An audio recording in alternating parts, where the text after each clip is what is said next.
retour de Donald Trump à la Maison-Blanche. Cet homme très controversé est le 45e président des États-Unis. 8h30 ce matin heure française, 2h30 à Palm Beach en Floride. Donald Trump, écrasant vainqueur de l'élection présidentielle, prend la parole et fait une promesse. Ça va être vraiment l'âge d'or de l'Amérique. Donald Trump est élu président des États-Unis.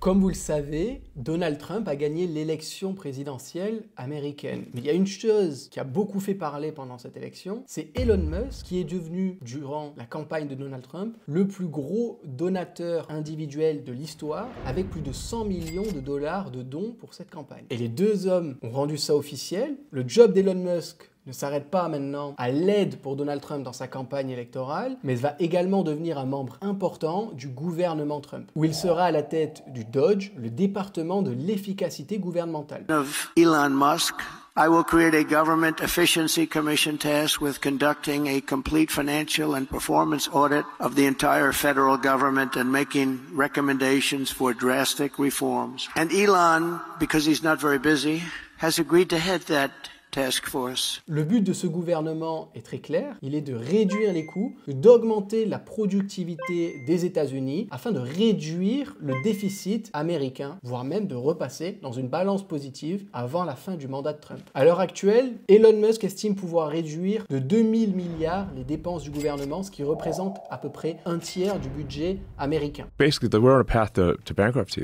America's on a path to bankruptcy. So we have to cut government spending or we're just going to go bankrupt, just like a person. Son plan repose sur deux grands piliers qui pourraient changer l'avenir des États-Unis et surtout faire d'Elon Musk le premier trillionnaire de l'histoire de l'humanité. There's a word for guys like this. Elon Musk is an oligarch. Avant d'entrer en détail sur le plan d'Elon Musk, il faut comprendre d'où vient le problème à la base. Et le problème, c'est le déficit américain. À l'heure actuelle, le gouvernement américain a environ 4,9 000 milliards de revenus. Donc c'est de l'argent qui rentre grâce aux taxes qui sont collectées. Et il dépense plus de 6,7 000 milliards de dollars. Donc on a un surplus de dépenses d'environ 1500 milliards de dollars. Le problème de ce déficit américain, c'est pas quelque chose de nouveau. Ça fait depuis les années 2000 où George Bush était le dernier président à avoir affiché une balance positive sur une année de son mandat. Depuis, on a toujours eu un déficit, à savoir plus de dépenses que de recettes. Pour dépenser plus qu'on gagne, c'est simple, le gouvernement a besoin de faire appel à la dette, exactement comme un individu qui gagne 2-3 000 euros par mois, qui veut s'acheter une voiture à 30 000 euros. S'il n'a pas l'argent de côté, il va aller faire un emprunt pour obtenir cette voiture et il va rembourser un petit peu tous les mois avec cet argent. Maintenant, ici, il y a deux problèmes. Le premier problème, c'est que si l'individu est trop endetté, il n'aura plus assez d'argent pour financer le reste de ses besoins et il va devoir potentiellement se couper d'éléments essentiels comme de la nourriture, de l'électricité, du chauffage pour continuer de rembourser ses dettes. Le deuxième problème, c'est si l'individu commence à gagner moins d'argent, ça va devenir encore plus compliqué de rembourser ses dettes, il va risque de devoir les allonger, donc de devoir payer des intérêts plus élevés et ça risque de l'emmener à la ruine. Alors il y a quand même une légère différence avec un gouvernement, c'est que visiblement le gouvernement n'a pas vraiment de limite de la dette. Vous savez, on a toujours relevé le plafond de la dette américaine, ils disent à chaque fois qu'il y a une limite, sauf que dès qu'on atteint la limite, ils relèvent le plafond, comme ça on peut encore plus s'endetter, donc il semble pas qu'il y ait vraiment de limite, jusqu'au jour où plus personne ne voudra de la dette américaine, parce que pour obtenir la dette, ce que font les États-Unis, c'est qu'ils vont émettre des obligations, et ces obligations, si personne ne veut les acheter, eh bien le risque d'avoir des problèmes d'argent. Et aujourd'hui, une bonne partie des détenteurs de la dette américaine sont des étrangers, notamment des Chinois, des Japonais ou encore des Anglais. Donc maintenant que vous êtes bien au courant du problème, quel est le plan d'Elon Musk pour justement réduire ce déficit et repasser sur une balance positive? Son plan, il se découpe en deux étapes. La première étape, ça va être de réduire drastiquement les dépenses du gouvernement. He's a great business guy. And he's a great cost cutter. You've seen that. Elon Musk just sort of like laid off 80% of Twitter's workforce. Sur les 6 000 milliards de budget qu'a l'État, il estime pouvoir réduire ça de 2 000 milliards de dollars. Ça représente à peu près un tiers. Donc pour ça, c'est pas de surprise. Il va devoir faire un licenciement massif, ou du moins c'est son plan. Un petit peu comme l'a fait Javier Milei il y a quelques mois, quelques années, quand il a pris le pouvoir en Argentine, ou un petit peu comme a fait déjà Elon Musk avec Twitter quand il a repris l'entreprise directement. Il a viré plus de 80% des salariés pour garder les fonctionnalités essentielles de Twitter, ce qui fait la force de Twitter, et dégager tout le superflu, tout ce qui sert à rien. Donc là, on peut s'attendre déjà premièrement à une assez grosse vague de licenciements d'un point de vue des fonctionnaires aux États-Unis. La seconde partie de son plan vient dans la continuation de la première, bien sûr, c'est qu'il veut réduire le nombre d'agences fédérales de contrôle. We're spending money on all these government agencies, and I actually asked the AI how many government agencies are there, and the government isn't even sure how many government agencies there are. So it's like somewhere around 450, depending on what you call an agency, at the federal level. So that's almost twice as many agencies as years that America has existed. So we're creating agencies at roughly 2 agencies a year.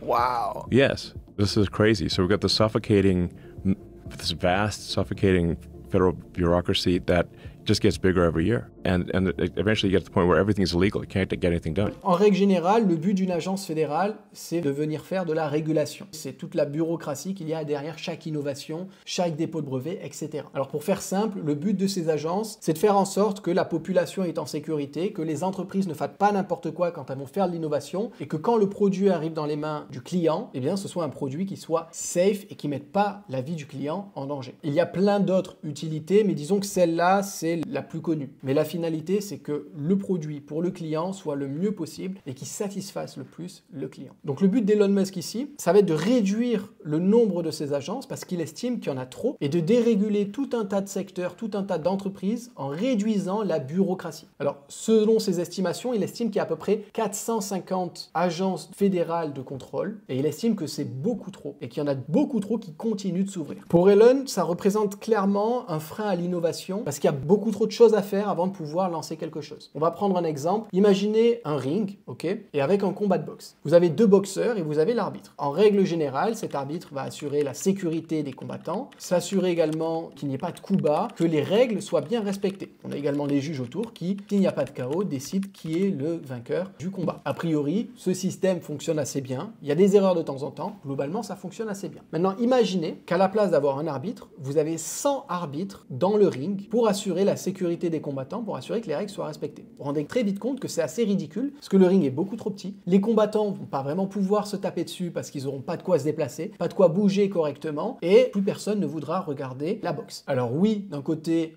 au moins les combattants seront encore plus en sécurité et respecteront beaucoup plus les règles, probablement. Maintenant, ça risque d'être assez compliqué pour qu'ils bougent librement et qu'ils puissent se battre. Donc là, le constat d'Elon Musk, c'est simplement que aujourd'hui, les États-Unis, c'est comme ce combat de boxe, comme ce ring, sauf qu'au lieu d'avoir un seul arbitre ou éventuellement 2 arbitres avec un qui est en dehors du ring, eh bien, il y a plus d'une centaine d'arbitres à l'intérieur du ring, ce qui empêche les combattants de se battre normalement et ce qui empêche le spectacle d'être fait. Donc vous imaginez bien que ici, son but, ça va pas être de supprimer totalement la régulation, de supprimer toutes ces agences, mais plutôt d'alléger la bureaucratie pour les entreprises, pour éviter que si un nouveau projet doit être lancé, si un nouveau produit doit arriver sur le marché, éviter que l'entreprise aille sonner dans 10 bureaux différents pour récupérer un papier, qu'une fois qu'ils ont les 10 papiers, qu'ils l'emmènent à une 11e agence qui, elle, pourra valider le projet ou pas. L'idée ici, c'est qu'au lieu d'aller chercher dans 10 agences, 11 agences, on réduit ça à 1 ou 2 agences, comme ça, tout est fait au même endroit, ça va plus vite, c'est plus efficace, ça permet premièrement de gagner en productivité, deuxièmement de réduire les coûts, et pas uniquement les coûts du gouvernement parce qu'il y aura besoin d'employer moins de personnes, mais de réduire aussi drastiquement les coûts des entreprises parce qu'ils auront besoin de moins d'experts pour aller récupérer chacun des papiers, moins d'employés pour récupérer chacun des papiers, et tout le monde pourra se focaliser à une chose, la qualité du produit et la satisfaction du client final. D'ailleurs, pour la petite anecdote, dans un podcast avec Joe Rogan, il me semble, il expliquait que pour SpaceX, ça lui prenait moins de temps de fabriquer un nouveau réacteur, une nouvelle fusée, nouvelle génération, que de remplir tous les documents et de faire toute la bureaucratie pour pouvoir lancer cette fusée et pouvoir commencer à la tester. Un des derniers points sur lequel Elon Musk veut travailler, c'est sur la transparence des gouvernements et des actions que le gouvernement veut mettre en place. And I think we also want to have extreme transparency. You know, so like no shady backroom deals or whatever. Everything done in open, total exposure. Like you can see the mistakes that are made, the good things that are done. You can comment on it. You can, raise concerns. We want a transparent, open government. And, because there will be mistakes that are made. With transparency comes trust. And then you can see, okay, we made a mistake, we'll fix that, we'll do that, and that's the best way to restore trust in government. Not that you should trust government, you shouldn't trust government, but it'll be, you can trust it slightly more.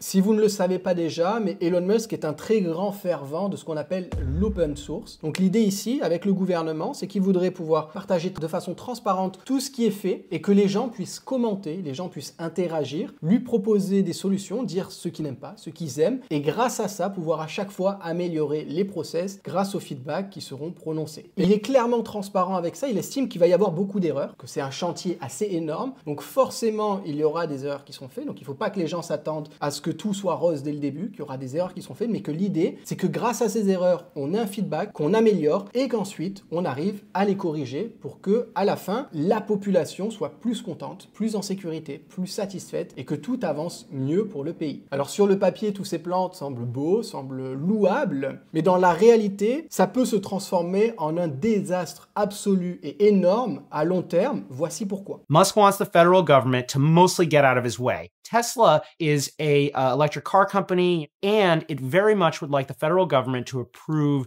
its business in robotaxis, driverless cars. Elon Musk runs Neuralink, which sells brain implants.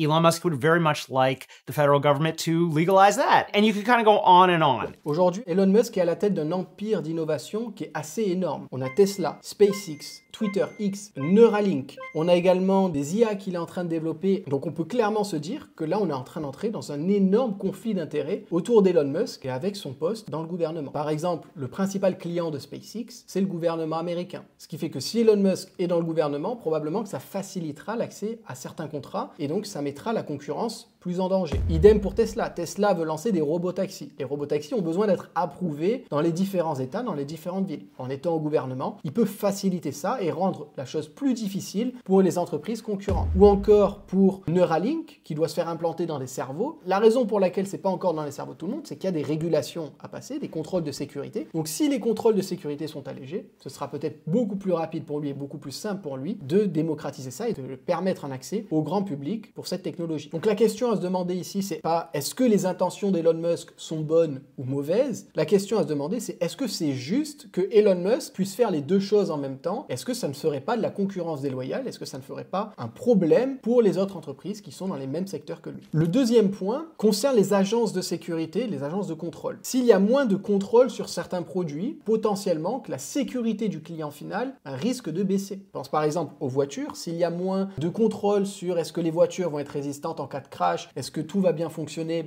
potentiellement que ce sera plus dangereux pour le client final. Idem pour les médicaments, on peut imaginer la même chose pour les contrôles de qualité sur de la nourriture, sur des restaurants, etc. Donc si tout ça c'est mal fait et que c'est totalement dérégulé, on risque d'avoir des sévères conséquences sur la population, sur les dangers qu'elles pourraient encourir des entreprises qui vont décider de réduire leurs coûts sur la recherche de la protection pour maximiser leurs profits à court terme. Donc en voyant ce spectre, on se rend compte que on est vraiment dans un jeu d'équilibriste où le juste milieu entre le conflit d'intérêts et l'aide pour la population, vraiment rendre les États-Unis plus compétitifs et surtout réduire ce déficit budgétaire, eh bien c'est vraiment un travail d'équilibriste parce que si on va trop d'un côté, ça risque d'être au dénigrement de la population et à l'opposé, si on va trop dans le sens de la population, c'est au dénigrement du budget gouvernemental. Honnêtement, pour moi, c'est assez difficile de me positionner ici parce que d'un côté, j'ai beaucoup d'admiration pour Elon Musk, pour les projets qu'il a menés, sa carrière entrepreneuriale, parce que c'est quand même succès sur succès, et c'est pas des petits succès, c'est des énormes succès à chaque fois. Donc j'ai beaucoup d'inspiration, d'admiration par rapport à ça. Mais d'un autre côté, son entrée dans la politique me fait me dire, mais est-ce que c'est vraiment juste? Est-ce que c'est juste pour les autres entreprises? Est-ce qu'on va pas avoir d'énormes conflits d'intérêts? Ça, seul l'avenir nous le dira. Aujourd'hui, c'est le début. On ne sait pas comment ce sera dans les 3 à 5 prochaines années. On verra ça, je pense, très rapidement. Donc la question que j'ai à vous poser, j'aimerais bien écouter votre retour là-dessus, c'est pensez-vous qu'Elon Musk est le visionnaire dans les États-Unis, voire le monde, ont besoin? Ou alors, est-ce que cette concentration de pouvoir et de richesse devient un danger sérieux pour la population et pour le rêve américain, entre guillemets?